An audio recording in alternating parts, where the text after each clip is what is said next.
बहन जी का 69वां जन्मदिन है।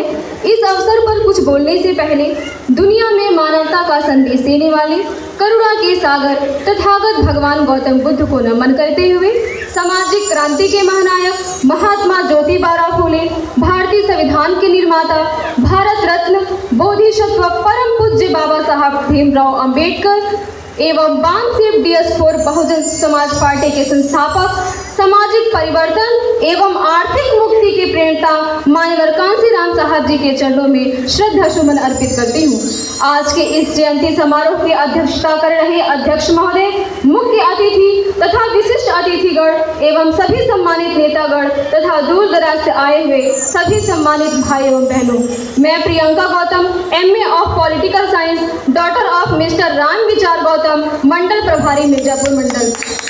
साथियों, बहन कुमारी मायावती जी का जन्म 15 जनवरी 1956 को दिल्ली में हुआ था।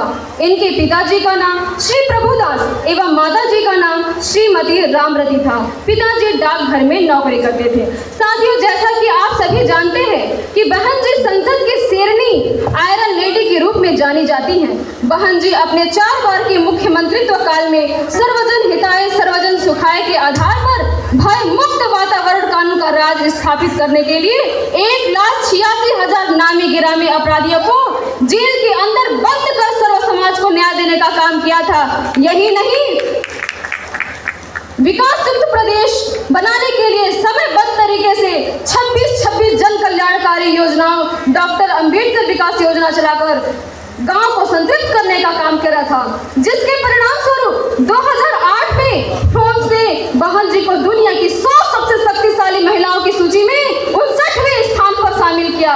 यही कारण है कि देश के प्रधानमंत्री रह चुके माननीय श्री PV नरसिम्हा राव जी ने बहन कुमारी मायावती जी को लोकतंत्र का चमत्कार कहा था। साथियों, बाबा साहब के दिखाए रास्ते, मानवर साहब के बताए तरीके की वजह से अथक संघर्ष कर बहन जी की 4 बार मुख्यमंत्री, परंतु आज हमारी विरोधी पार्टी बाबा साहब के दिखाए रास्तों पर सवाल खड़ी कर रही है। गृह मंत्री जी, माननीय गृह मंत्री श्री अमित शाह जी की इतनी हिम्मत बढ़ गई कि संसद में बाबा साहब के लिए जिस शब्द का उच्चारण किया वो बहुत ही अपमानजनक था। आपकी हिम्मत कैसे हुई हमारे बाबा साहब का अपमान करने की? आप संसद में बैठकर इतनी छोटी सोच रखते हैं।